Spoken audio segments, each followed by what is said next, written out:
ओम नमः शिवाय, जय महाकाल। आप सबको पता है कि सावन का बहुत ही प्यारा सा महीना चल रहा है और आ गई है सावन की चतुर्थी तिथि, जो कि इस पूरे महीने को बहुत विशेष और बहुत खास बनाती है ना। अगर आप कभी भी किसी भी काम के लिए जा रहे हो, वो आपका काम नहीं होता है, आपकी कोई भी ऐसी इच्छा है जो अधूरी रह जा रही है, पूरी नहीं हो पा रही है, बस गेहूं के कुछ दाने लेना है। छोटा सा उपाय करके देखिएगा, आप जो मांगोगे वो मिलेगा। और सबसे अच्छी बात है इस वीडियो की कि इस उपाय को घर का कोई भी सदस्य कर सकता है। आपके मम्मा हो, आपके पापा हों, आपके भाई बहन, कोई भी कर सकते हैं, ठीक है। लेकिन सब ठीक है, तो पूज्य गुरु जी की कथा से सुन के आपको सारी बातों को बहुत ही डिटेल में, बहुत ही विस्तार से बताऊंगा, ठीक है। सुनते जाएं। लेकिन सबसे पहले आपको बता दूं, इस पूरी वीडियो में चतुर्थी पे करने वाले 4 सबसे सुंदर उपाय की बात करेंगे, जो कि आपके लिए तो अच्छे हैं ही, साथ ही साथ आपके पूरी परिवार के लिए बहुत अच्छे होंगे, ठीक है। चलो, सबसे पहले हम लोग उपाय की बात करते हैं। ये उपाय भी पहले आपको बता चुका हूं, तो चतुर्थी का दिन आ गया है, बस याद दिला दे रहा हूं, आप ध्यान से समझ लो। स्क्रीन पर आपको दिख रहा होगा गेहूं के बहुत सारे दाने दिख रहे हैं। अब देखो, कोई ज़रूरी नहीं कि आपको गेहूं लेना है। कहने का क्या मतलब है कि आपको कोई सा भी आप अनाज ले सकते हो। आप बाजरा ले सकते हो, आप चाहो तो धान ले सकते हो, आप चाहो तो मूंग ले सकते हो। कुछ भी जो अनाज में आता हो वो आप ले लेना। मेरे लिए ईजी था गेहूं बताना, तो मैंने गेहूं ले लिया। तो आपको बहुत ज़्यादा नहीं, बस 1 कटोरी गेहूं लेना, ले लिया। साथ ही साथ आपको क्या करना होगा, सबसे पहले चतुर्थी के दिन जब भी आपको चंद्र भगवान के दर्शन हो गए, किसके, चंद्र भगवान के दर्शन हो, तो सबसे पहले जहां से भी दर्शन हो रहे हो, आपको इनको 1 लोटा जल चढ़ाना है, जिसको हम लोग बोलते हैं अर्घ देना। तो भगवान चंद्र को अर्घ देना है। कोई भी सदस्य घर का कर सकता है इस उपाय को, कोई दिक्कत नहीं है, ठीक है। शाम के टाइम पे करना, जब भी चंद्र भगवान के दर्शन हो जाए। कर लिया इतना काम। इतना काम करने के बाद आपको चले आना है फिर अपने घर में नीचे, ठीक है। चाहे छत से देख रहे हो या फिर कहीं से भी नीचे आना। भगवान गणेश की आपके घर में जहां पर भी फोटो, मूर्ति, प्रतिमा लगी हो, वहां पर एक आसन बिछाना और वहां पे बैठ जाना, ठीक है। बैठने के बाद सबसे पहला काम करोगे, 2 काम करने हैं। पहला काम तो ये करना है कि एक आपको घी का दिया गोल बत्ती का लगाना होगा, लंबी बत्ती नहीं, घी का दिया गोल बत्ती का भगवान गणेश के सामने लगाना। दूसरा काम क्या करना है, जो आपके पास में गेहूं की कटोरी है या फिर बाजरा लिया है, कुछ भी जो भी अनाज लिया है, उस कटोरी को भगवान गणेश के दाहिने साइड, राइट साइड में रख देंगे, ठीक है। रख दिया।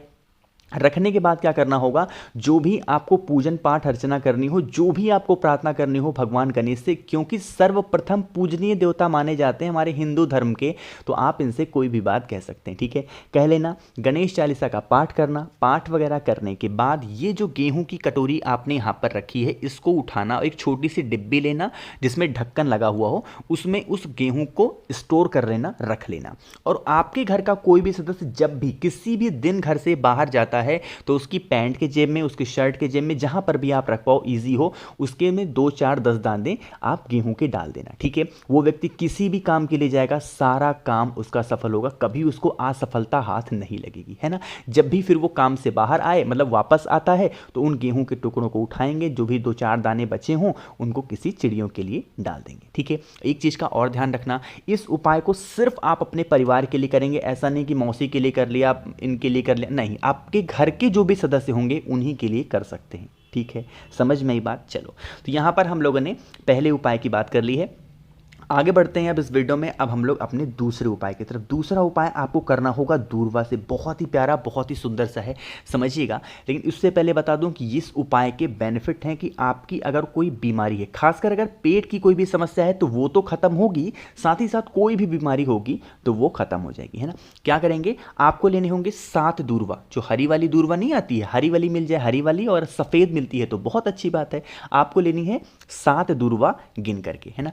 अब क्या करेंगे, आपको जहां से भी चंद्र भगवान के दर्शन हो रहे हो, जहां से भी हो रहे हो चंद्र भगवान के दर्शन, चंद्र भगवान के ऊपर से, अब देखो ऐसे ही थोड़ा सा इशारे से ही, ऐसे ऊपर से ही आपको उस दूर्वा को अपने हाथ में पकड़ना है और 7 बार चंद्र भगवान के ऐसे गोल गोल घुमाना होगा, क्लॉकवाइज डायरेक्शन में। अब यहां पर महादेव का एक बहुत ही सुंदर सा नाम लेना है, और वो है बालचंद्रेश्वर महादेव। एक इसी तरीके का उपाय महादेव के शिवलिंग पे करते हैं, लेकिन इस उपाय को शिवलिंग पे नहीं करना है। ऐसे चंद्र भगवान के चारों तरफ आपको 7 बार ऐसे उवार देना है, घुमा देना है, बालचंद्रेश्वर महादेव का नाम लेके। और जो भी सदस्य आपके घर में बीमार पड़ा हुआ हो, अगले दिन से उसको एक एक दूर्वा सुबह खाली पेट खिला देकर ना, और उसको फिर 1 गिलास पानी पिला देना। जो भी उसकी समस्या होगी, बालचंद्रेश्वर महादेव उसको दूर ज़रूर करेंगे। ठीक है, समझ में आई बात। चलो, तो यहाँ पर हम सभी लोगों ने 2 उपाय की बात कर ली है, आसान थे, बहुत ईजी थे।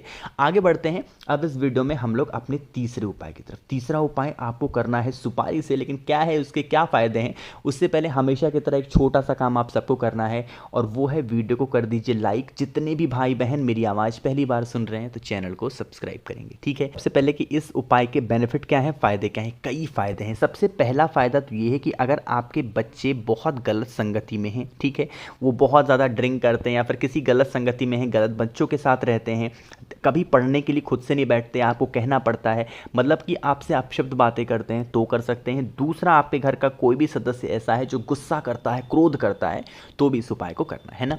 स्क्रीन पर जो आपको सुपारी दिख रही है ना, 2 तरीके की सुपारियां मार्केट में अवेलेबल हैं।